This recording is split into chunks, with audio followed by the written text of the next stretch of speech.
Bismillahirrahmanirrahim. Assalamualaikum warahmatullahi wabarakatuh. Alhamdulillahirabbil alamin. Assalatu wassalamu ala asyrofil anbiya wal mursalin nabiyina Muhammadin wa ala alihi washabihi ajmain. Ba'du. Selamat datang di ruang suara penuh makna, tempat kata dirangkai, pikiran dijaga dan rasa dibina.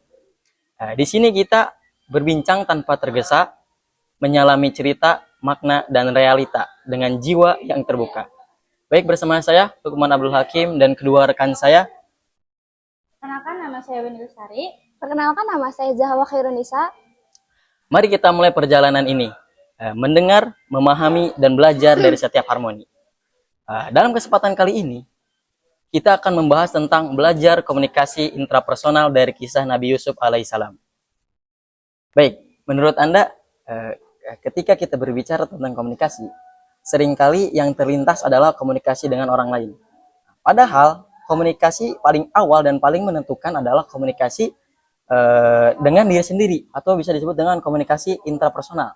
Nah, saya ingin bertanya, menurut Anda, bagaimana Al-Quran menggambarkan hal ini melalui kisah Nabi Yusuf alaihissalam?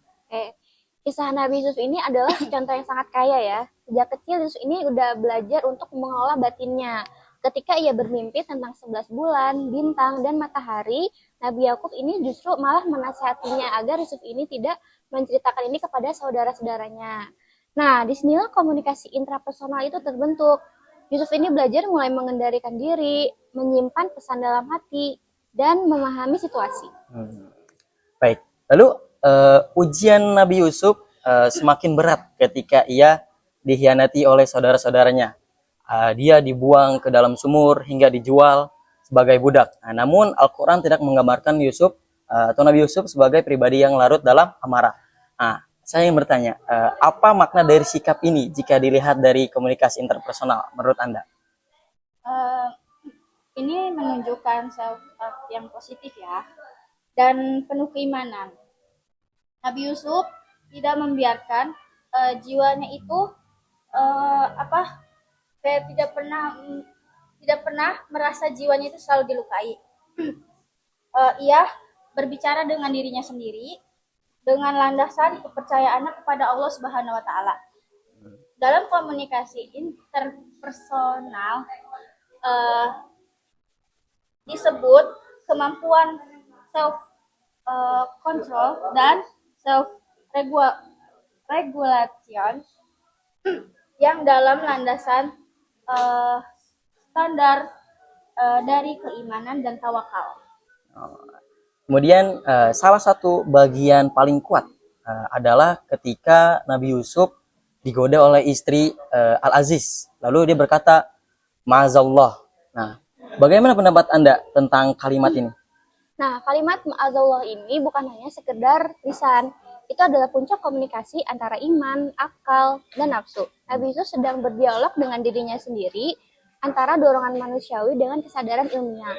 Dan yang menang adalah iman. Ini menunjukkan bahwa komunikasi intrapersonal yang kuat mampu menyelamatkan seseorang dari dosa yang besar. Nah, baik. Jadi dari sekian banyaknya kisah, kisah Nabi Yusuf ini kisah yang banyak manfaat yang kita dapatkan. Nah, kemudian hikmah.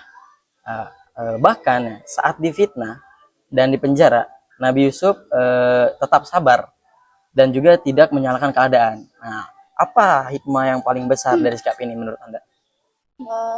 Justru penjara, kayak beliau Nabi Yusuf ini di penjara merasakan kalau emang itu tuh hikmah dari Allah, dan mungkin ini tuh dari Allah langsung gitu. Rencana dari Allah gitu. Jadi Nabi Yusuf itu menerimanya dengan lapang dada, dan hikmahnya itu komunikasi interpersonal yang sehat dan akan melahirkan ketenangan jiwa, kedewasaan emosi, dan kejernihan berpikir bahkan di situasi gelap gulita sekalipun. Baik, jadi keterkaitan dengan metode dakwah ini yaitu jika dikaitkan kisah Nabi Yusuf ini dalam metode dakwah, kisah Nabi Yusuf ini sering dikategorikan sebagai dakwah bil hikmah.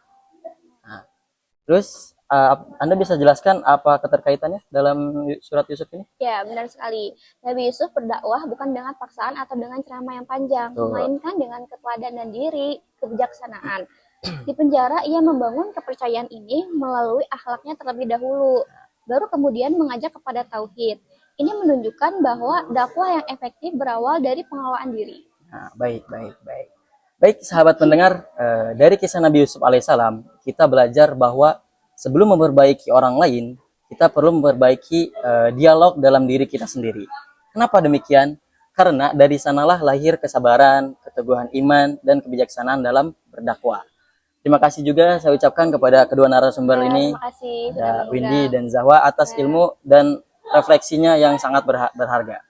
Semoga episode ini menjadi cermin bagi kita semua untuk terus belajar, berkomunikasi dengan diri, dan menjadikan hidup kita sebagai dakwah yang hidup. Terima kasih. Wabillahi taufiq wal hidayah. Wassalamualaikum warahmatullahi wabarakatuh.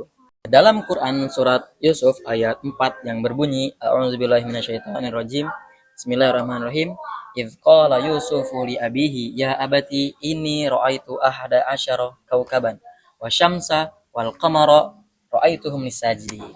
Nah, ayat ini menunjukkan bahwa proses komunikasi intrapersonal ketika Nabi Yusuf lebih dahulu menyadari dan memaknai mimpinya sebelum menyampaikan kepada orang lain. Nah, seperti itu.